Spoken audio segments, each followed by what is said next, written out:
Student, अगर आप भी बोर्ड एग्जाम 2024 देने वाले हैं तो आज की ये वीडियो आप सभी के लिए बहुत ही ज़्यादा इंपॉर्टेंट होने वाली है, क्योंकि आज की इस वीडियो में आप सभी को क्लास 12th हिंदी के वो मोस्ट इंपॉर्टेंट क्वेश्चन मैं आपको बताऊंगा जिसके पूछे जाने के 100% चांसेस होते हैं। तो यहाँ पर मैं जितने भी टॉपिक बताऊँगा, अगर आप सीरियसली उन सभी टॉपिक को तैयार कर लेते हैं तो आप अपने बोर्ड एग्जाम में 95% मार्क्स ईजिली क्रैक कर सकते हैं। सो स्टूडेंट, यहाँ पर जितने भी टॉपिक हैं सभी सिलेक्टेड हैं और बार बार बोर्ड एग्जाम में इन सभी के पूछे जाने के 101% चांसेस होते हैं। ठीक है, तो जितने भी मैं आपको टॉपिक बता रहा हूँ आपको सभी को तैयार करना है और अच्छी तरीके से, और सिलेक्टेड मैं आपको बता रहा हूँ। ठीक है, मतलब आप अगर तैयार करने जाएंगे तो ऐसे बहुत सारे टॉपिक आपको देखने को मिलेंगे, लेकिन जो सिलेक्टेड हैं वही मैं आपको बता रहा हूँ जिसके पूछे जाने के 100% चांसेस होते हैं। और क्योंकि देखिए हिंदी का जो पेपर होता है, हिंदी के पेपर में क्वेश्चन फिक्स होते हैं कि यही क्वेश्चन इस टाइप के क्वेश्चन पूछे जाएंगे। ठीक है, तो यहाँ पे मैं वो सारे ही क्वेश्चन आपको बताऊंगा जो कि आपके पूछे जाने के संभावना है इस बार बोर्ड एग्जाम 2024 में। ठीक है,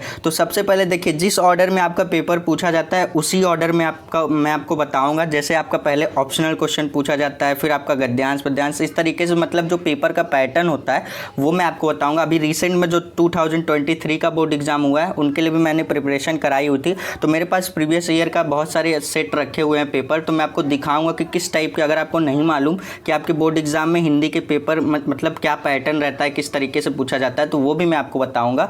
सो स्टूडेंट, यहाँ पे एक एक करते हुए हम लोग बात करेंगे। सबसे पहले देखिए यहाँ पे हिंदी में सबसे पहले पूछा जाता है आपके ऑप्शनल क्वेश्चन। तो हिंदी के महत्वपूर्ण आपको बहुविकल्पी प्रश्न जो कि आपके पूछा जाता है 10 नंबर का, आपका 5 नंबर का गद्यांश से पूछेगा, 5 नंबर का पद्यांश से, यानी कि टोटल 10 नंबर का आपका ऑप्शनल क्वेश्चन होता है। अब बात करेंगे ऑप्शनल क्वेश्चन की, तो ऑप्शनल क्वेश्चन मैं ही क्या मतलब कोई भी टीचर आपको ऑप्शनल क्वेश्चन नहीं बता सकता कि यही क्वेश्चन आपके पूछे जाएंगे। हाँ, ये है कि आप जितने भी मतलब प्रीवियस ईयर में पूछे हुए हैं आप सीरीज़ ले लीजिए, एक सीरीज़ की मदद से आप देखेंगे, जो 2016 से उठा लीजिए, 2016 या 2015 से उठा लीजिए, जितने भी क्वेश्चन आपके पूछे गए हैं वहाँ पर मेंशन किया रहता है कि कौन कौन से क्वेश्चन कितने ईयर में पूछे गए हैं। कोई 2016 में, 17 में, इस तरीके से जितने भी प्रीवियस ईयर के क्वेश्चन हैं सबसे पहले आप उनको तैयार करिए। ऐसा मैं क्यों कह रहा हूँ, क्योंकि आपके बोर्ड एग्जाम में देखिए क्वेश्चन जो पूछे जाते हैं ना वही पुराने घिसे पिटे क्वेश्चन पूछे जाते हैं। 80% आपका सिलेबस वही, मतलब क्वेश्चन वही रिपीट किए जाते हैं। तो इसीलिए आप प्रीवियस ईयर के जितने भी क्वेश्चन हैं आप ज़रूर उसको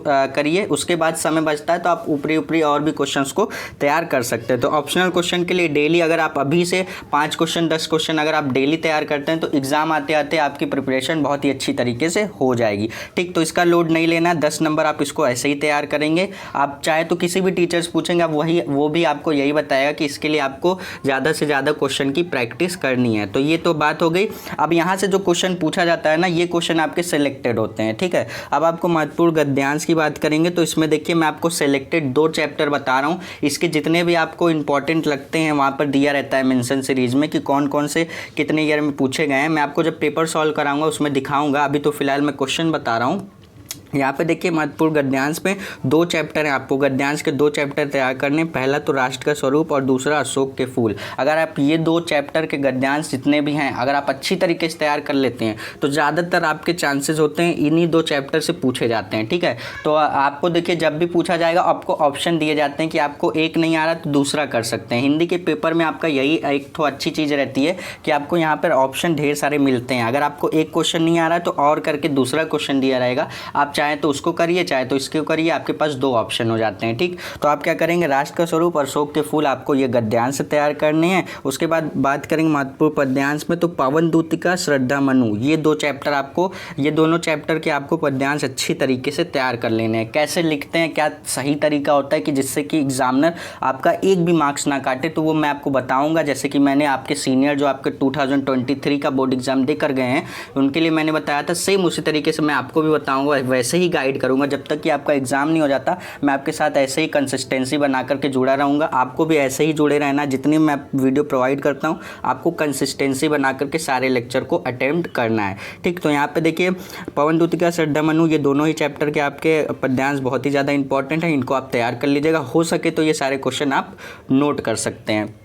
अब बात करेंगे फोर्थ वाले क्वेश्चन में। तो फोर्थ वाले में देखिए, अब आपका आ जाता है, जैसे आपका गद्यांश पद्यांश खत्म होता है, आपका बहुविकल्पी प्रश्न खत्म होता है, उसके बाद आपका पूछा जाता है जीवन परिचय। अब जीवन परिचय दो तरीके से पूछे जाते हैं, एक तो पूछा जाता है कवि का जीवन परिचय, एक तो होता है लेखक का जीवन परिचय। ठीक, पहले लेखक का पूछते हैं फिर कवियों का पूछते हैं। ठीक, तो लेखक में सबसे पहले बात करेंगे तो वासुदेव शरण अग्रवाल, और दूसरा आप तैयार करेंगे आचार्य हजारी प्रसाद द्विवेदी। ये दोनों ही आपको लेखक के पॉइंट ऑफ व्यू से बहुत ही ज़्यादा इंपॉर्टेंट जीवन परिचय, इन पर मैं जीवन परिचय ले आऊँगा रिसेंट में, अभी जल्द से जल्द मैं आपको प्रोवाइड करूँगा। उसके बाद बात करेंगे कवियों के जीवन परिचय में, तो जयशंकर प्रसाद, जो कि आप क्लास 10th में ही पढ़ कर आए हैं, क्योंकि आपने वहाँ पर भी बोर्ड एग्जाम दिया था, तो वहाँ पर भी ये आपका जयशंकर प्रसाद, महादेवी वर्मा, ये दोनों ही देखिए। अब ऐसा तो है नहीं जो आप 10th में पढ़े हैं तो इनका जीवन परिचय 12th में आने के बाद चेंज हो जाएगा, इनका जन्म स्थान, माता पिता का नाम, सब कुछ तो वही रहेगा ना। तो सेम अगर आपको वो याद है तो आप उसको थोड़ा सा रिवाइज करिए, उसमें कुछ और ऐड करना चाहते हैं तो और ऐड कर लीजिए, बाकी आपका रहेगा वही। ठीक है, तो जयशंकर प्रसाद, महादेवी वर्मा मोस्ट इंपॉर्टेंट है आपके कवियों के जीवन परिचय के पॉइंट ऑफ व्यू से। ठीक है, तो ये आपका तैयार हो गया, जो कि आपका पूछा जाता है इस तरीके से। ठीक है, अब हम लोग बात करेंगे यहाँ पे कहानी में। ठीक है, कहानी में आपको दो तैयार कर लेना, अगर आप ये दोनों ही तैयार कर लेते हैं तो बस इसके आगे आपका एक भी नहीं पूछेगा। ठीक है, पंचलाइट और बहादुर, पंचलाइट और बहादुर ये दोनों ही कहानी मोस्ट इंपॉर्टेंट है, इसको आप अच्छी तरीके से तैयार कर लेते हैं तो इसके बाद आपको कुछ और देखने की ज़रूरत है ही नहीं। ठीक, उसके बाद बात करेंगे खंड काव्य की। तो सर खंड काव्य क्या होता है? देखिए, इसके लिए तो आपको लोड लेने की ज़रूरत ही नहीं है, खंड काव्य आपको ढेर सारे दिए जाएंगे। ये आपका जो खंड काव्य होता है ये आपके ज़िले के हिसाब से बटा होता है। बात करेंगे कैसे हमें पता चलेगा सर ज़िले के हिसाब से बटा होता है, तो आपको क्या करना है, आपको याद रखना है अपने ज़िले का नाम, आप सभी को पता होगा। तो यहाँ पर मैं आपको एक समरी दिखा देता हूँ। देखिए, इस तरीके से अगर आप सीरीज़ लिए होंगे तो आपको सीरीज़ में यहाँ पर दिया होगा। सबसे पहले देखिए, यहाँ पर आपको यहाँ पर पुस्तक तथा लेखक का यहाँ पर आपको इस तरीके से दिया गया, लेखक का नाम दिया गया। उसके बाद यहाँ पर आपको क्या दिया गया, सबसे पहले आप तो अपना देखिए जिला कि आप कौन से ज़िले से बिलोंग करते हैं। ठीक है, तो सबसे पहले जैसे मैं अपना खुद का एग्जांपल लेकर के बताऊं तो मैं अपना एग्जांपल लूँगा। तो सबसे पहले तो बता दूं मैं जौनपुर से बिलोंग करता हूं। ठीक, तो जौनपुर से जब मैं बिलोंग करता हूं तो जब मुझे लिखना होगा तो मैं लिखूँगा मुक्ति यज्ञ, इसके अलावा कोई नहीं। यहाँ पर दिए देखो पेपर में आपको सब दिए रहेंगे, ये जितने हैं ना सब दिए रहेंगे, सत्य की जीत, मुक्ति यज्ञ, ये सारे दिए रहेंगे आपको। लेकिन आपको याद रखना है कि मेरे ज़िले के हिसाब से मुझे कौन सा खंड काव्य मतलब मेरे लिए अप्लाई होता है वो मुझे करना है। तो जैसे मैं अपना खुद का एग्जांपल लेकर के बता रहा हूँ, मैं जौनपुर से बिलोंग करता हूँ, तो अगर आप भी अपने ज़िले को देख लेते हैं उसी तरीके से मिलाइए कि कौन सा आपको खंड काव्य तैयार करना है। मैं जौनपुर से हूँ तो मैं मुक्ति यज्ञ ही तैयार करूँगा, जिसके लेखक है श्री सुमित्रा नंदन पंत। तो ये आपको याद रखना है। उसी तरीके से आप अपना ज़िला देख सकते हैं, जो भी ज़िला है आपका। अगर आपको नहीं भी समझ में आ रहा है तो आप कमेंट बॉक्स में कमेंट करके बताइए कि आपको कौन सा ज़िला है, मैं आपको बता दूंगा कि आपको कौन सा खंड काव्य तैयार करके जाना है। ठीक, तो ये आपका डाउट जो भी था मैंने क्लियर कर दिया। तो खंड काव्य में आपको बिल्कुल लोड लेने की ज़रूरत ही नहीं है, एक ही आपको तैयार करना है, वो आपके ज़िले के ऊपर डिपेंड करता है। ठीक, उसके बाद बात करेंगे 8वें क्वेश्चन में। अब आपका आता है संस्कृत के। जिस तरीके से हिंदी में आपको गद्यांश पद्यांश पूछे जाते हैं उसी तरीके से संस्कृत में गद्यांश पद्यांश पूछे जाते हैं।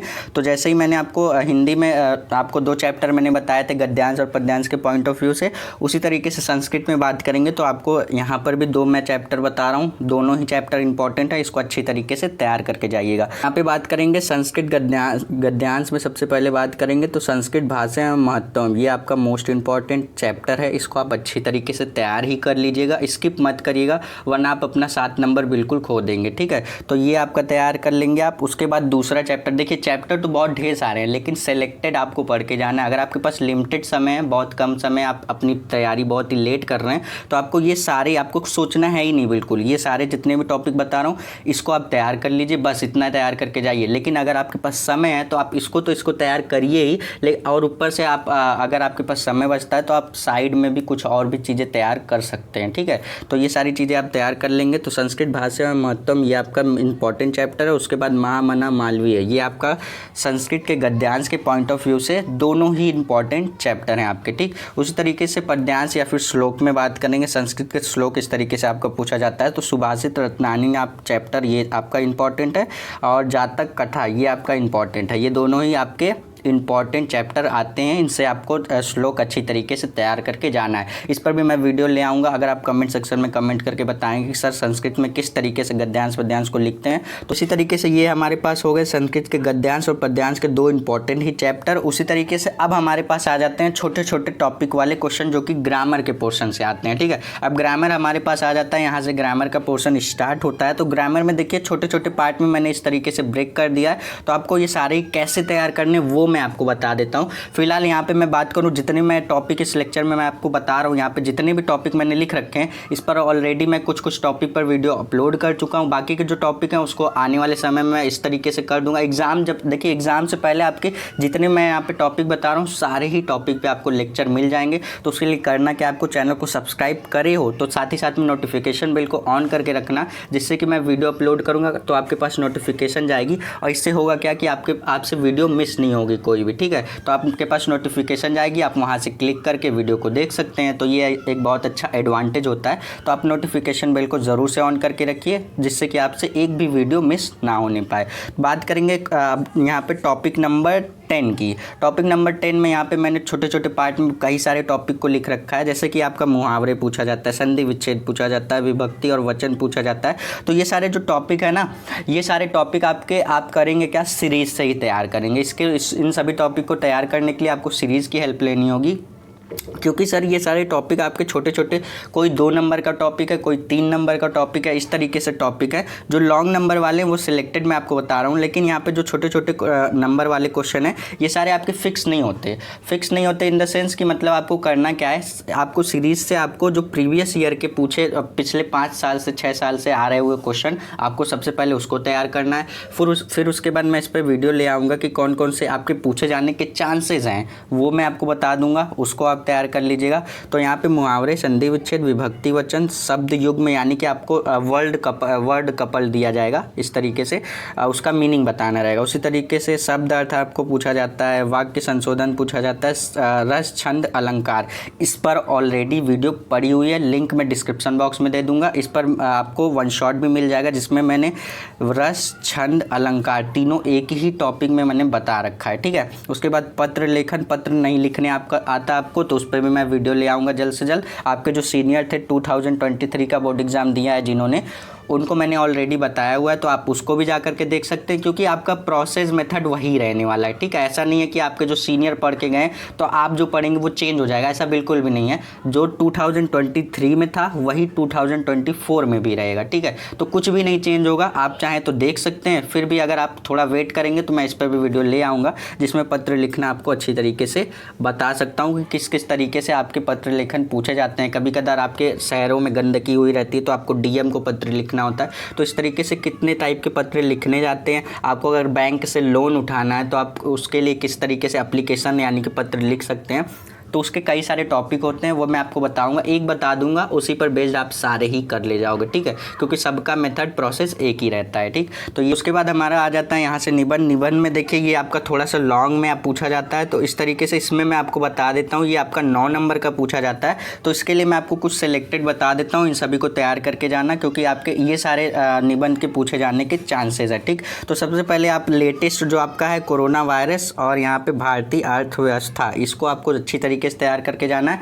कोविड पे यानी कि कोरोना वायरस पे मैंने ऑलरेडी निबंध पे वीडियो डाल रखी है, उसको भी मैं लिंक डिस्क्रिप्शन बॉक्स में डाल दूंगा। उसी तरीके से पर्यावरण प्रदूषण, ये आप क्लास 9th 10th 11th, अब आप 12th में आ गए हैं। 12th में भी आपको अगर पूछा जाता है तो आप बेसिकली बना के लिख सकते हैं, जल प्रदूषण, वायु प्रदूषण, ये इस तरीके से आपका 9 नंबर का पूछा जाता है। तो देखिए आपका नंबर डिसाइड करता है कि आपका क्वेश्चन आपको कितने पेज का लेकर जाना है। ठीक, जैसे कोई क्वेश्चन 2 नंबर का पूछा है तो आप उसको 3 से 4 लाइन में ही खत्म कर देंगे। कोई क्वेश्चन 9 नंबर 10 नंबर का है तो आपको उसको 2 पेज या 2.5 पेज एटलीस्ट आपको इतना तो लिखना ही पड़ेगा। ठीक है, तो जब भी आपको निबंध पूछा जाता है तो 9 नंबर का, यानी कि आप मान के चलिए कि आपको मिनिमम 2 नंबर मतलब 2 पेज तो लिखना ही है। ठीक है, 2 पेज 2.5 पेज लिखिए उसके बाद, तो इतने में आपको फुल मार्क्स दे सकता है एग्जामिनर। ठीक, प्लस हेडिंग वाइज आपको करना है, तो हेडिंग अगर आप अच्छी तरीके से डालेंगे तो बहुत अच्छा इंपैक्ट पड़ता है एग्जामिनर पे, तो आपको फुल में से फुल मार्क्स दे सकता है। उसके बाद बात करेंगे इंटरनेट के लाभ और हानि, यानी कि एडवांटेज और डिसएडवांटेज। जो आप इंटरनेट यूज़ करते हैं ना 4G 5G,